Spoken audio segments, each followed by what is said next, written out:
Cuando nos adentramos en las profundidades del inmenso océano de la música, nos encontramos con géneros realmente épicos. Muchos músicos que ya perdimos no volverán a aparecer este tipo de genios en 1000 años, o quizás sí, al menos eso espero. Uno de esos géneros es un lamento de esclavos, una tristeza de quien no tiene esperanzas, ni siquiera instrumentos para dar color a sus bellas canciones, pero que sin embargo logra transmitir su bello mensaje.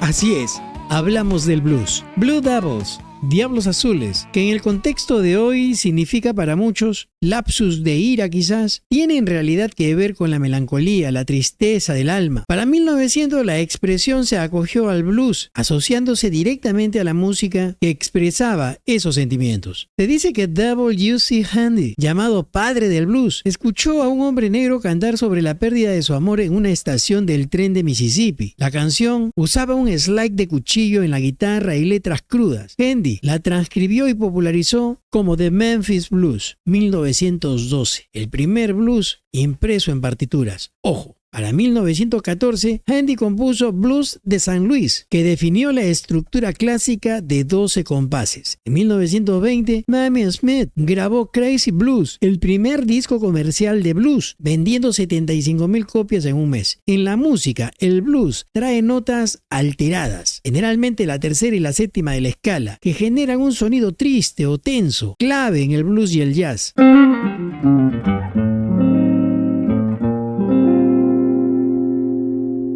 Como diría W.C. Handy, el blues es el lamento del que no tiene esperanza pero sigue luchando. O el mismo B.B. King, el blues son 2 carcajadas y un suspiro, todo en la misma nota. Este género surgió como voz de los marginados, pero se convirtió en la raíz de casi toda la música popular moderna. Como dijo Eric Clapton, el blues es una terapia tanto para quien lo hace como para quien lo escucha. Bueno, así es, mis pasajeros de Crucero Retro. Pues justo después de la abolición de la esclavitud, 1865, que empieza a tomar fuerza el blues, que incluso en sus inicios solo se interpretaba con la voz, las manos y los pies, a veces usando una azada o una pala como instrumentos de percusión. Recuerdo en una escena de la película Gloria, los soldados negros se reúnen para blusear alrededor de una fogata, solo hablando y dando palmadas. Esta imagen da a entender cómo estos hombres creaban música desde hace casi 2 siglos, y al día de hoy ha afectado directa o indirectamente a cientos de géneros musicales. El blues daría el salto cuántico desde el delta del Mississippi, Estados Unidos, desde aquellas plantaciones de algodón bañadas por el sol al mundo entero. Pero este recorrido está impregnado de altos y bajos. Los aportes que los posteriores intérpretes fueron dándole lo convirtieron en un manjar exquisito de la música. En 1936, Robert Johnson lanza Crossroad Blues, leyenda del Delta Blues, mitificado por su supuesto pacto con el diablo. Bessie Smith, la emperatriz del blues, llevó el género a teatros y radios. Charlie Patton, padre del Delta Blues, influyó en Howlin' Wolf y Muddy Waters, pero la verdadera grandeza empezaría con la gran migración y el blues eléctrico, 1940 a 1950, de los campos de algodón a Chicago. Lo que sucedió fue que millones de afroamericanos migraron al norte, Chicago, Detroit, escapando del racismo sureño que aún se mantenía latente. Fue entonces que aparece el gran Muddy Waters, Jump and shout, then the world wanna know. Hotchie Cotch Man, 1954, quien usó guitarra eléctrica y bajo, creando el Chicago Blues. Junto a él, Howlin' Wolf, Smokestack Lightning, 1956, con su voz gutural y letras sobrenaturales. Y por supuesto, B.B. King, The Trail is Gone, 1969. Maestro del vibrato y las cuerdas de su famosa guitarra Lucille. Los sellos discográficos Chess Records de Chicago y Sun Records de Memphis impulsaron el género. Pero, ¿qué tuvo que ver el blues con el nacimiento del rock en la década de los 50? Pues bien, Chuck Berry empezó a fusionar blues con rock and roll. Justamente se le considera a Chuck como el arquitecto del rock. Tomó los riffs de blues de 12 compases de Muddy Waters, por ejemplo, y los aceleró con ritmos bailables y letras sobre juventud y rebeldía.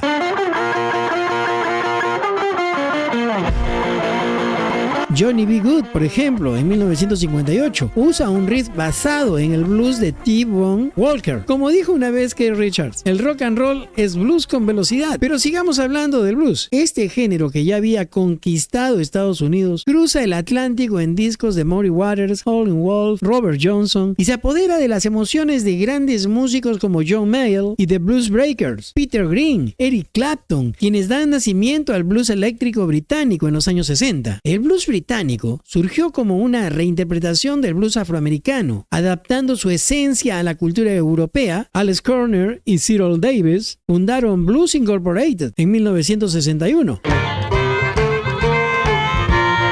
La primera banda eléctrica del blues en el Reino Unido. Club de Jazz Ealing, su residencia semanal, 1962, atrajo a futuras estrellas como Mick Jagger, Keith Richards y Charlie Watts. The Rolling Stones, formados en 1962, comenzaron como una banda de covers de blues, como por ejemplo Little Red Rooster de Howlin' Wolf. I am the little red rooster. Luego tenemos a The Yardbirds con Eric Clapton. Fusionaron blues con rock psicodélico. Smokestack Lightning. Eric Clapton, con su álbum Blues Breaker with Eric Clapton, 1966, definió el sonido del blues rock británico. Peter Green formaría más tarde Fleetwood Mac, llevando el blues a nuevas audiencias con la canción Black Magic Woman. Got a black magic woman. El grupo Cream, con Clapton, Jack Bruce y Ginger Baker, mezclaron blues con hard rock. Hicieron Crossroads, un cover del tema de Robert Johnson. En los años 70 empieza la expansión del blues británico por el mundo, con Led Zeppelin encarnados en Jimmy Page y Robert Plant, blueseando de manera épica con Since I've Been Loving You, lanzada precisamente en 1970.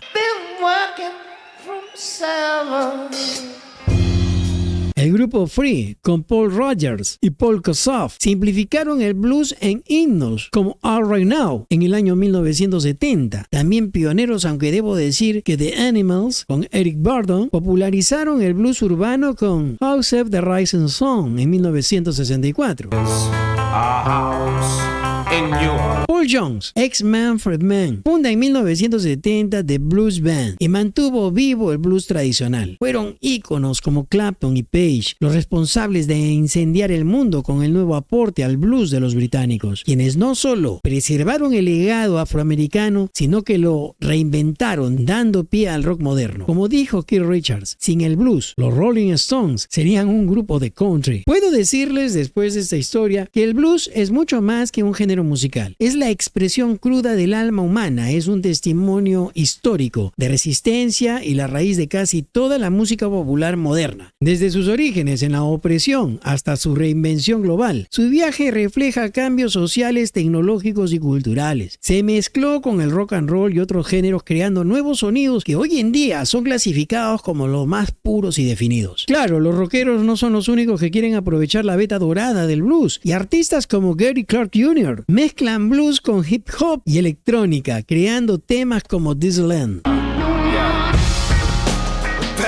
Desde el gramófono en los años 1920 hasta las plataformas de streaming, el blues ha aprovechado cada avance para llegar a nuevas audiencias. Se ha fusionado incluso con composiciones de Beethoven y música gospel, creando un sonido realmente interesante, como lo hizo John Batiste.